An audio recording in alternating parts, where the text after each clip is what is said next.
দর্শক, এবারে জানাবো জনদুর্ভোগের খবর। বরিশাল মহানগরীতে অবৈধ যানবাহনের দৌরাত্ম্যে সড়কে তৈরি হয়েছে বিশৃঙ্খলা, যানজটে নাকাল নগরবাসী। এ নিয়ে বিস্তারিত জানাতে সরাসরি যুক্ত হচ্ছেন সহকর্মী সাইফুর রহমান মিরন। মিরন, অবৈধ যানবাহন বন্ধে বিআরটিএ এবং সিটি কর্পোরেশনের কর্তৃপক্ষ কি পদক্ষেপ নিয়েছে জানাবেন। ধন্যবাদ লাইভে, আপনি ঠিকই বলেছেন যে বরিশাল মহানগর, বিশেষ করে বরিশাল মহানগর ছোট্ট একটি শহর, কিন্তু সেখানে অবৈধ যানবাহনের সংখ্যা বেশি থাকায় জনদুর্ভোগ কিন্তু নিত্য সঙ্গী হয়ে পড়েছে। একটু আগে আমরা এখানে একজনের সঙ্গে কথা বলেছি, তিনি যেমন বলেছেন যে কেবল জনদুর্ভোগের কারণে, অর্থাৎ এই যানজটের কারণে তিনি সময় মতো এসে এই নদীবন্দরে এসে লঞ্চ ফেল করেছেন।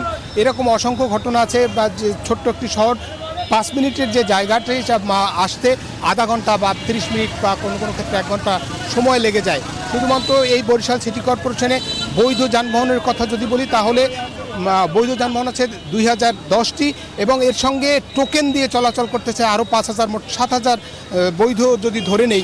এর বাইরে 25,000 গাড়ি চলাচল করে এই 58 বর্গ কিলোমিটারের যে সিটি কর্পোরেশন। প্রায় গড়ে যদি আমরা ধরি যে প্রত্যেক বর্গ কিলোমিটারে 450 থেকে 500 অটো বা রিক্সা অন্যান্য গাড়ি চলাচল করছে। অনেকগুলোরই যেহেতু লাইসেন্স নেই, তারা যেমন যারা চালক তারা যেমন বলছেন যে আমরা চাই দ্রুত এগুলোকে লাইসেন্সের আওতায় এনে মানুষের স্বস্তি ফেরাতে। এবং চালকরা কেউ কেউ বলছে যে বাহিরের অনেকগুলো গাড়ি এই শহরে প্রবেশ করার কারণে, অর্থাৎ শহরের যে বৈধ যানবাহন তার চেয়ে 10,000 বা 15,000 গাড়ি বাইরে থেকে আসে, এরকম অভিযোগ করেছেন। আমরা যদি এখন চালকের সঙ্গে কথা বলি যে বরিশাল শহরে যানজট লেগে যায় আপনাদের এই গাড়ির কারণে, মূলত কি সমস্যাটা কি হচ্ছে যদি একটু বলেন। মূলত কারণ হলো যে আমাদের বরিশালের বর্তমানে পরিস্থিতি, এতে আপনার যে গাড়ির কাগজ নাই বললেই বেশিরভাগ গাড়ি চলতেছে। বাইরে থেকে অনেক গাড়ি আসে আমাদের বরিশাল মেট্রোর ভিতরে চলতেছে, যেমন অটো, এরপর ব্যাটারি রিক্সা, এগুলো বাইরে থেকে আসে, যানজট সৃষ্টি করে বেশি। ব্যাটারি রিক্সাটাই অত্যাধিক ভাড়া বাড়ছে, আমাদের 4 ও 5 থেকে আসে বরিশাল শহরের ভিতরেই চালায়। এই কারণেই বেশিরভাগ যানজট সৃষ্টি হয়।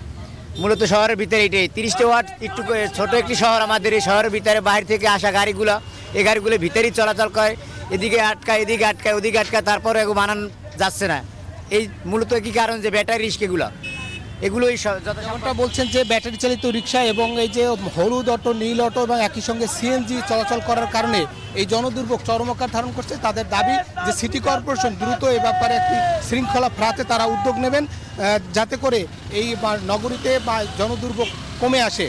এবং যে জনদুর্ভোগের কারণে সিটি কর্পোরেশন অবশ্য বলছে যে আগের যে লাইসেন্সগুলো দেওয়া আছে সেগুলোর নবায়ন শুরু হয়েছে এবং পরবর্তী, যেহেতু এখন কোনো পরিশোধ নেই, হয়তো পরিশোধ আসলে পরবর্তীতে যে 5,000 টোকেন দেওয়া হয়েছে সেগুলো আস্তে আস্তে লাইসেন্সের আওতায় আনা হবে। এবং একই সঙ্গে বাইরের থেকে যে অটো বা ইজি বাইকগুলো যেগুলো প্রবেশ করছে মহানগরে, সেগুলো নিয়ন্ত্রণেরও তারা একটি উদ্যোগ নেবেন পুলিশ প্রশাসনের সঙ্গে বৈঠক করে।